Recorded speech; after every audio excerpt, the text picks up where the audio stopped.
बिस्मिल्लाहिर्रहमानिर्रहीम अस्सलामु अलैकुम वरहमतुल्लाहि वबरकातुहू. Welcome back to online classes of Iqra Huffaz Boys Secondary Schools, a project of Iqra Education System. This is the video session of my English book 7 for class 7. In the last video lecture, we completed reading and explanation of unit number 7 and we solved one exercise. In today's video lecture, inshallah ta'ala, we will do some more exercises of reading comprehension lesson number 7. Dear students, my English book 7 की एक और video में हम मिल रहे हैं और इससे पिछली वीडियो में हमने यूनिट नंबर 7 की रीडिंग एंड एक्सप्लेनेशन की थी और उसकी एक एक्सरसाइज भी सॉल्व की थी. आज की वीडियो में इंशाअल्लाह ताला रीडिंग कॉम्प्रीहेंशन की कुछ और एक्सरसाइजेस सॉल्व करेंगे. तो चलिए चलते हैं एक्सरसाइजेज की तरफ. पेज नंबर 151 देखते हैं. इसमें सबसे पहले हमारे पास जो एक्सरसाइज है एक्सरसाइज 1, इसमें लिखा है चूज द बेस्ट आंसर्स. जो बेहतरीन आंसर्स हों उनको हमने सेलेक्ट करना है. नंबर 1 है what type of a text is this. ये किस टाइप का टेक्स्ट है जो गुजरा था. स्टोरी, ये स्टोरी थी. एसे था कोई, पोइट्री थी या फिर ड्रामा था, प्ले था कोई. तो स्टोरी भी नहीं थी कोई, एसे भी नहीं था, पोइट्री भी नहीं थी. That was drama. वो एक ड्रामा था. उसके अंदर सीन्स थे, एटलीस्ट 4 सीन्स थे हमारे पास. ठीक है, तो हमने ड्रामा पे टिक कर लिया है. Number 2, select another title for the text from the following titles. यानी जो उस पूरे टेक्स्ट का, उस ड्रामा का जो टाइटल था उसके अलावा आपको 4 और टाइटल्स दिए गए हैं. आपने उसमें से कोई एक सेलेक्ट करना है जो उसके लिए सूटेबल रहेगा. फादर्स ब्रोकन लेग, ये सही रहेगा. बी, अ ग्रेट वेडिंग, ये सही रहेगा.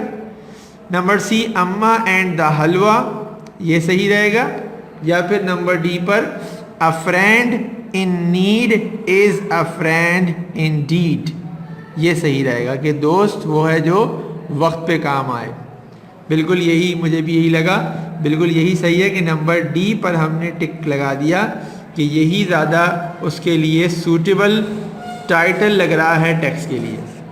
इसके बाद एक्सरसाइज 2 तो हम सॉल्व कर चुके थे कल की वीडियो में. तो अब हम एक्सरसाइज नंबर 3 डिस्कस कर लेते हैं. लिखा हुआ है the following statements briefly describe each scene in the play and the conclusion. Read the text again to find out which statement describes which scene, conclusion. और ब्रैकेट में लिखा 1 2 3 4 या फिर C. Write down the scene numbers in the blanks. Prove provided one has been done as an example. Write the sentences in the correct order in your notebook. इसको आपने notebook में तो नहीं लिखना, करना तो ये कॉपी बुक में ही है यहाँ पर. बट इसके लिए करना ये है हमने कि सेंटेंस बाय सेंटेंस देखना है और बताना है कि ये कौन से सीन में डिस्कस किया गया था ये पॉइंट. फॉर एग्जाम्पल नंबर 1 है 2 friends are discussing a problem. ये सीन 1 में हुआ था, यहाँ पर मैंने 1 लिख दिया. आप भी इसको 1 लिख दीजिएगा, बट आपको पता है ये पेन से करना होता है काम. नेक्स्ट में है both friends are sharing the problem with an elder person. दोनों के दोनों अपनी प्रॉब्लम किसी बड़े से शेयर कर रहे थे. ये नंबर 2 सीन में हुआ था कि उन्होंने जाके हसन की वालदा को बताया था उनसे परमिशन लेने के लिए. Number 3, the 2 boys are comforting the parents that the work will be done. दोनों बच्चे जाके, दोनों लड़के जाके वालिदैन को तसल्लियाँ दे रहे थे कि काम जो है वो अच्छे तरीके से अंजाम पाएगा, हो जाएगा. तो ये काम सीन 3 में हुआ था जब हसन ने और जवाद ने जाकर जवाद के वालिदैन को तसल्ली दी थी और उन्हें समझाया था कि काम आसानी से हो जाएगा, इंशाअल्लाह परेशान होने की ज़रूरत नहीं है. इसके बाद नंबर 4 पे इस पे 3 लिख दिया, कोने पे छोटी सी जगह थी, यहाँ पर 3 लिख दिया गया। नंबर 4 पर है the two friends are working out the details of the plan. दोनों दोस्त जो हैं वो प्लान बना रहे हैं बहुत ज़्यादा डिटेल के साथ, उस पर खूब काम करके। तो ये सीन नंबर 4 में हुआ था। और उसके बाद the plan worked out nicely and everyone is happy with the arrangements. इसमें सी लिखा हुआ है बुक में पहले से। डियर स्टूडेंट्स, एक्सरसाइज 3 के बाद हम डायरेक्टली एक्सरसाइज 5 पर पहुंच गए और एक्सरसाइज 5 पर आंसर्स है क्वेश्चन के। हमने क्वेश्चंस देखने हैं एक्सरसाइज 5 में और उनके आंसर्स देखने हैं बोर्ड पर। मैं आपको सिर्फ यहाँ पर क्वेश्चन बता रहा हूँ वर्बली और उनके आंसर्स बोर्ड पर आपको नजर आ रहे हैं। फिर इंशाअल्लाह ताला अपनी बुक से क्वेश्चन देख के जिस तरह हम क्वेश्चन आंसर्स लिखते हैं हमेशा, उसी तरह से आप क्वेश्चंस और उनके आंसर्स को अपनी कॉपी में नोट डाउन कर लेंगे। क्वेश्चन आंसर्स लिखने के लिए आप पर हेडिंग लिखी हुई है क्वेश्चंस एंड आंसर्स। उसके बाद आप क्वेश्चन नंबर 1 लिखेंगे। क्वेश्चन नंबर 1 है to which hospital was Javad's father taken. Answer हमने लिखा हुआ है ही वॉज टेकिन। ये देखिए he was taken to the Bhitai hospital. वो कहां पर उनको ले जाया गया? भिटाई हॉस्पिटल में ले जाया गया। नंबर 2 पर है how long will his father's leg remain in the cast. के उसके वालिद की जो टांग है वो कितने टाइम तक प्लास्टर में रहेगी। तो हमने आंसर लिखा है यहाँ पर his father's leg will remain in cast for 6 weeks. कि उसके वालिद की टांग 6 हफ्तों तक प्लास्टर में रहेगी। नंबर 3 पर है question how much money could they spend on food. Answer लिखा है they could spend 20,000 rupees for on food. कि वो कितने खर्च कर सकते थे खाने पर? 20,000 खर्च कर सकते थे। नंबर 4 पर है name the dishes that the cook would make for the wedding. उन डिशेस के नाम बताइए जिसकी तैयारी जो है वो बावर्ची कर सकता था शादी के लिए। आंसर लिखा द डिशेस वर मीट करी with potatoes and the beef pulao. एक तो आलू गोश्त का सालन और दूसरा बीफ पुलाव। नंबर 5 पर है who did the boys share their plans with. कि उन लड़कों ने अपना प्लान किसके साथ शेयर किया? तो इसका आंसर है they shared their plans with Javad's parents.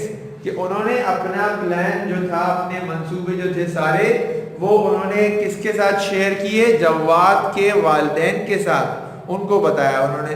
Number last है how did the guest feel about the arrangements. मेहमानों ने कैसा महसूस किया, कैसा पाया तमाम इंतजामात को? तो आंसर लिखा है all the guests liked all the arrangements a lot. तमाम मेहमानों ने तमाम इंतजामात को बहुत ही ज़्यादा पसंद किया। सो डियर स्टूडेंट्स, हमने एक्सरसाइज 5 के क्वेश्चंस और उनके आंसर्स को भी यहाँ पर सॉल्व कर लिया। और एक्सरसाइज 3 के बाद हमने डायरेक्टली एक्सरसाइज 5 को सॉल्व किया। अब इसके बाद एक्सरसाइज 6 की तरफ चलते हैं, बुक में देखते हैं और ये देखते हैं कि वो एक्सरसाइज बुक में सॉल्व करनी है या उसको कॉपी में सॉल्व करना है। एक्सरसाइज 5 तो हमने डिस्कस कर लिया और आपको पता ही है कि क्वेश्चन आंसर जो हमेशा ये कॉपी में ही लिखे जाते हैं, बुक में नहीं लिखे जाते। स्टूडेंट्स, एक्सरसाइज 5 के आंसर्स बोर्ड पर देखने के बाद अब एक्सरसाइज 6 हमारे सामने है। एक्सरसाइज 6 में लिखा है give reasons for the following bye completing the blanks, do this exercise in your notebook. Exercise 5 की तरह एक्सरसाइज 6 को भी हमने कॉपी में ही लिखना है और इसीलिए मैंने यहाँ इसको सॉल्व नहीं किया और मैं इंशाअल्लाह ताला आपको हर एक सेंटेंस का सलूशन दिखाता रहूँगा। नंबर 1 पर है Hasan was worried when he saw Jawad because, उसने जवाद को किस हालत में देखा तो वो परेशान हो गया। ये इसका आंसर आपके सामने लिखा हुआ नजर आ गया, ही वॉज वेरी अपसेट। ठीक है, जब हसन ने देखा कि जवाद बहुत ज़्यादा अपसेट है। देखो ये रहा, Hasan was worried when he saw Jawad because he was very upset. Number 2 पर है, तो मैंने यहाँ पर सिर्फ ये ब्लू से लिखा है, वही आंसर जो यहाँ बिकॉज के बाद आने वाला है। मैं आपको बताऊंगा किस तरीके से आप इसको करेंगे। नंबर 2 पर है the cast was put on Jawad father's leg because, इसके बाद है he had fractured his leg. ठीक है, नंबर 2 में बिकॉज के बाद आएगा he had fractured his leg. Number 3 है Hasan knew what to do for the wedding because, Hasan ये जानता था कि शादी के लिए क्या तैयारी करनी है। क्यों जानता था? Because he had worked with his father for his sisters wedding, उसने अपने अब्बू के साथ काम किया था अपनी बहन की शादी के लिए, तो उसको ये सारे अरेंजमेंट्स मालूम थे। Number 4 Hasan and Jawad went to Hasan's house after school because, Hasan और जवाद हसन के घर क्यों गए थे स्कूल के बाद? इसलिए गए थे because Hasan wanted to take permission of his अम्मा टू हेल्प जवाद, हसन चाहता था कि वो अपनी अम्मा से इजाज़त ले ले जवाद की मदद करने के लिए। Number 5 Javad's mother was sitting beside his father's bed and crying because, Javad की मदर उसके वालिद के बिस्तर के पास बैठी हुई थी और रो रही थी। क्यों? Because she worried about her daughter's wedding arrangements, क्योंकि वो परेशान थी अपनी बेटी की शादी के इंतज़ामात की वजह से कि उनके शौहर की तो अब चोट लग गई है, वो काम नहीं कर सकते, तो सारे काम कैसे होंगे। नंबर नेक्स्ट है Hasan and Jawad planned a budget because, Hasan और जवाद ने प्लान किया, क्या तखमीना लगाया किसका? इखराजात वगैरह का, यानी बजट प्लान किया। Because they had limited amount, क्योंकि उनके पास बहुत ही थोड़े से पैसे थे। Number 7 Hasan and Jawad could not buy meat for the market from the market because, Hasan और जवाद मार्केट से गोश्त क्यों नहीं ले सकते थे? Because they had just 20,000 rupees for food, क्योंकि उनके पास खाने के लिए सिर्फ 20,000 रुपए थे। इसके बाद नेक्स्ट है Jawad thought his father would allow them to slaughter one cow because, Jawad ने ये क्यों सोचा कि उसके वालिद उनकी गायों में से एक गाय को ज़िबा कर देंगे? क्योंकि बिकॉज ही हैड 10 cows, क्योंकि उनके पास, उसके जवाद के वालिद के पास 10 गाय थी। इसके बाद नेक्स्ट है number 9 They did not have to buy rice because, उनको चावल नहीं खरीदने थे क्योंकि Jawad's mother had saved some sacks of rice for the wedding, क्योंकि जवाद की वालदा साहिबा ने चावल की कुछ बोरियां रख ली थी शादी के लिए। नंबर 9 के बाद अब नंबर 10, नंबर 10 है Jawad thought neighbors would lend them charpoys because, Jawad ने ये क्यों सोचा कि पड़ोसी जो उनके आस पड़ोस के रहने वाले गांव वाले हैं वो अपनी चारपाइयाँ क्यों दे देंगे? इसलिए दे देंगे because they had lent charpoys for Allahdinu's wedding, क्योंकि वो अल्लादीनू की शादी के मौके पर लोगों से ये चारपाइयाँ इसी काम के लिए ले चुके थे।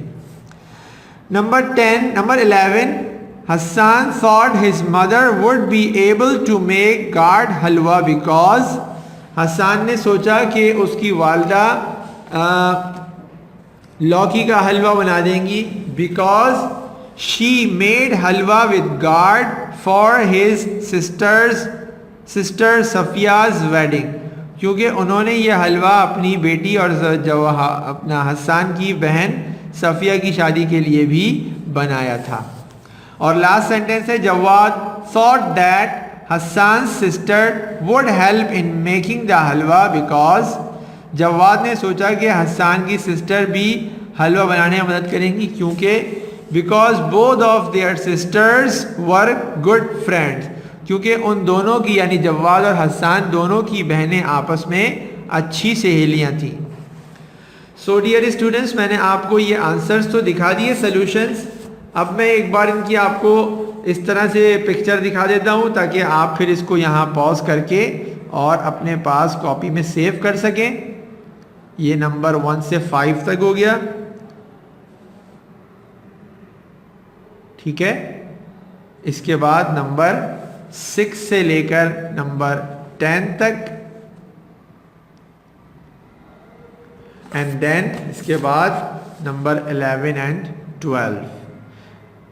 इसका तरीका ये होगा कि आप अपनी कॉपी में मार्जिन लाइंस ड्रॉ करेंगे और दोनों साइड पर, राइट हैंड साइड पर भी और लेफ्ट हैंड साइड पर भी, और उसके बाद फिर आप डेट्स वगैरह डालने के बाद ये हेडिंग डालेंगे, fill in the blanks, exercise 6 fill in the blanks. इस तरह से आप हेडिंग डालेंगे। उसके बाद आप सेंटेंस लिखना स्टार्ट करेंगे बुक से देखकर। जैसे आपने ये सेंटेंस देखकर लिखना स्टार्ट किया ब्लैक पेन से, Hasan was worried when he saw Jawad because, यहाँ तक आप ब्लैक पेन से लिखेंगे। फिर उसके बाद जो अब आपने इसका बिकॉज के बाद ऐड करना है ही वॉज अपसेट, ये आप ब्लू पेन से लिखेंगे, ठीक है। फिर जब ये ख़त्म हो जाएगा फिर न्यू लाइन से नया सेंटेंस स्टार्ट करेंगे, उसको ब्लैक से लिखेंगे यहाँ तक बिकॉज तक, यानी हर एक सेंटेंस जो बिकॉज तक का लिखना है वो आप ब्लैक से लिखेंगे और उसके बाद जो उसका सोल्यूशन है वो आप ब्लू से लिखते जाएंगे, ठीक है। आई होप कि ये आपको समझ में आ गया होगा अच्छी तरीके से। This is the end of today's video session and I hope you have clearly understood the exercises which we were discussing in this video. मुझे उम्मीद है कि आज की वीडियो में डिस्कस की गई तमाम एक्सरसाइजेज आप अच्छी तरह समझ चुके होंगे। I strongly advise you to complete your work on time. मेरी तरफ से आपको एडवाइस है कि अपना काम वक्त पर मुकम्मल कर लें and practice again and again, बार बार प्रैक्टिस करते जाइए। Till the next video, take very good care of yourselves and remember me in your prayers and do respect your parents. अस्सलामु अलैकुम व रहमतुल्लाहि व बरकातुहू।